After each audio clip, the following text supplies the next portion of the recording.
बेटा, हमारे पास जो कुछ भी है हमें उसी में खुश रहना चाहिए। हमें कभी भी दूसरों को देख कर जलना नहीं चाहिए। माँ माँ, गरीबी वाली जिंदगी कब तक जिएंगे? अमीर बनने का सपना देखना क्या गलत बात है? बेटा, अगर तुम अमीर बनना चाहते हो तो खूब मेहनत करो, क्योंकि अमीर बनने के लिए सिर्फ सपने देखने से कुछ नहीं होता, उसके लिए मेहनत करना जरूरी होता है। माँ, तुम देखना, एक दिन मैं तुम्हें अमीर बनकर जरूर दिखाऊंगा। हाँ हाँ कुकू बेटा, तुम इतनी बड़ी बातें ना करो। तुम ऐसा करो, लकड़ियाँ खत्म हो चुकी हैं, रोटी बनानी है, तुम जंगल से लकड़ियाँ ले आओ। ठीक है माँ, मैं अभी जाता हूँ, जंगल से सूखी लकड़ियाँ लेकर आता हूँ। ठीक है बेटा, अपना ख्याल रखना और जंगल के ज्यादा अंदर ना जाना, क्योंकि मैंने सुना है कि जंगल की दक्षिण दिशा की तरफ एक विशाल पेड़ है और उस पर घर बना हुआ है। वो हर किसी को नजर नहीं आता, जिस किसी को भी नजर आता है उसके साथ बहुत बुरा होता है। ठीक है माँ, मैं जंगल की दक्षिण दिशा की तरफ नहीं जाऊंगा और अपना भी ख्याल रखूंगा। कुकू चिड़ा फिर जंगल की तरफ रवाना हो जाता है और वह बहुत तेजी से जाता है। दूसरे जंगल में पहुंच जाता है और उसे लकड़ियां नहीं मिल रही होती और वो एक नदी के किनारे बैठ जाता है। बाप रे, मुझे तो लकड़ियाँ सूखी नहीं मिल रही, मैं लकड़ियाँ घर कैसे लेकर जाऊँ? मैं ऐसा करता हूँ, जंगल के थोड़ा आगे चला जाता हूँ, हो सकता है मुझे वहाँ पर सूखी लकड़ियाँ मिल जाएं। उड़ते उड़ते कुकू को पता नहीं चलता, वो जंगल के ज्यादा अंदर चला जाता है। अरे बाबा, मैं यहाँ कैसे आ गया? इधर तो बड़े बड़े पेड़ हैं, लगता है जंगल के ज्यादा अंदर आ गया हूँ। कुकू की नजर अचानक एक कौवे पर पड़ती है जो लकड़ियों के नीचे दबा हुआ था। कुकू कौवे की मदद करने के लिए कौवे के पास पहुंच जाता है और कौवे के ऊपर जो लकड़ी पड़ी थी वो हटा देता है। फिर कौवा वहां से चला जाता है और कुकू उसका पीछा करता रहता है। बहुत देर तक कुकू कौवे का पीछा करता रहता है और फिर कौवा अचानक गायब हो जाता है। अरे वो कौवा कहाँ गायब हो गया, मैं जिसका पीछा कर रहा था? कुकू की नजर एक विशाल पेड़ पर पड़ती है जिस पर घर बना हुआ था, जिसके बारे में उसकी माँ ने उसे बताया था। अरे ये तो वही घर है जिसके बारे में माँ ने मुझे बताया था, पर ये तो जादुई घर है। मैंने जादुई घर पहले कभी नहीं देखा, मैं इसके अंदर चलकर इसे देखता हूँ। ये कहकर कुकू चिड़ा घर के अंदर आ जाता है और वो बहुत हैरान रह जाता है। वो सोचता है कि असल में ये घर तो सोने का घर है और वो बहुत खुश हो जाता है। उसने बहुत सारे सोने के सिक्के देखे और सोने से सिक्के से भरी हुई देगचियां भी देखी। कुकू चिड़ा मन ही मन में सोचता है। मैंने इतनी दौलत कभी भी नहीं देखी, मुझे लगता है मेरा सपना पूरा हो गया, अब मैं बहुत अमीर हो जाऊंगा।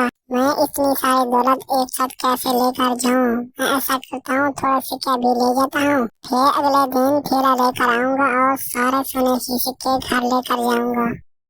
कुकू वहां से थोड़े से सिक्के अपने घर ले आता है। जब रानू चिड़िया ये सिक्के देखती है तो बोलती है। अरे कुकू बेटा, ये सोने के सिक्के तुम कहाँ से लेकर आए हो? कहीं चोरी करके तो नहीं आए? तुम तो लकड़ियाँ लेने के लिए गया था। कुकू ने डांट खाने के कारण अपनी माँ को उस विशाल घर के बारे में नहीं बताया और अपनी माँ से झूठ बोला। माँ जी, दरअसल मैं जब सूखी लकड़ियाँ लेने के लिए जंगल की तरफ जा रहा था तो मुझे ये सोने के सिक्के मिले। मैं बहुत देर तक वहाँ बैठा रहा, लेकिन सोने के सिक्के लेने के लिए कोई भी ना आया, तो फिर मैं इन्हें घर ले आया। ठीक है बेटा, अगर ये तुम्हें रास्ते में पड़े हुए मिले हैं तो ये मुझे दे दो, मैं इन्हें बॉक्स में रख देती हूँ संभाल कर। जब कोई इसे ढूंढता हुआ आएगा तो मैं उसे वापस कर दूंगी। जब रानी चिड़िया सोने की सिक्के बॉक्स में रखती है तो कुकू को बहुत गुस्सा आ जाता है और फिर सोचता है। मैं कल सुबह थैला लेकर उस जादुई घर में जाऊंगा और बहुत सारे सोने के सिक्के लेकर आऊंगा और अपनी माँ को भी इस बारे में नहीं बताऊंगा। जैसे ही सुबह होती है कुकू जादुई घर के लिए रवाना हो जाता है और थोड़ी देर बाद वो वहां पर पहुंच जाता है और अपने थैले में सिक्के डालने वाला था कि वहां पर नन्ही परी आ जाती है। नन्ही परी उसे बताती है कि मैंने तुम्हें एक बार माफ कर लिया था, तुमने एक बार सिक्के चुराए थे लेकिन मैंने तुम्हें कुछ भी नहीं कहा। फिर दोबारा तुम थैला लेकर सोना चुराने के लिए आ गए हो, इसलिए मैं तुम्हें कैद करती हूँ। नन्ही परी कुकू चिड़े को हमेशा के लिए इस घर में कैद कर देती है और फिर वहां से गायब हो जाती है। कुक्कू की माँ उसका इंतज़ार कर रही होती है और रात भी हो जाती है। बहुत परेशान होती है कि मेरा बेटा नहीं आया। मेरा बेटा तो लटका लेने के लिए गया हुआ था, लेकिन अभी तक नहीं है। पता नहीं उसको क्या हुआ है। मैं थोड़ी देर उसका इंतजार करती हूँ और फिर चली जाती हूँ उसे ढूंढने के लिए। कहीं वो उस अजायब घर में तो नहीं फंस गया। राना चिड़िया बहुत देर तक इंतजार करती रहती है। आखिरकार रात गुजर जाती है और सुबह हो जाती है, फिर भी उसका बेटा वापस नहीं आता। राना चिड़िया अपने बेटे को ढूंढने के लिए रवाना हो जाती है और थोड़ी देर बाद उस अजायब घर के करीब पहुंच जाती है और सोचती है कि मैं चल कर क्यों ना इसके अंदर देखूं अपने बेटे को। रानो चिड़िया जब उस अजायब घर के अंदर जाती है तो क्या देखती है, उसका बेटा रस्सी से बंधा हुआ है। और इतनी देर में वहां पर परी भी आ जाती है। नन्ही परी, आपने मेरे बेटे को रस्सी से क्यों बांधा हुआ है?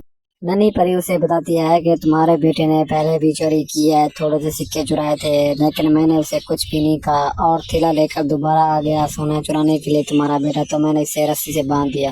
नन्ही परी, मैंने तुम्हारे सिक्के संभाल कर रखे हुए हैं। मैंने सोचा जब कोई भी इन सिक्कों का मालिक आएगा तो मैं उसे वापस कर दूंगी। तुम ऐसा करो, मेरे बेटे को माफ कर दो और उसे रस्सी से खोल दो। फिर नन्ही परी रानो चिड़िया के बेटे को खोल देती है रस्सी से। रानो चिड़िया की नेक नियति को देख कर नन्ही परी सारी दौलत रानो चिड़िया को दे देती है और उसे कहती है कि रानो चिड़िया तुम ऐसा करो, 3 हिस्से कर लो इस सारी दौलत के, एक हिस्सा तुम अपने पास रख लो और 2 हिस्से बाकी गरीब परिंदों में तकसीम कर दो। तो बच्चों, अगर आपकी ये स्टोरी अच्छी लगी हो तो चैनल को सब्सक्राइब करना मत भूलिएगा।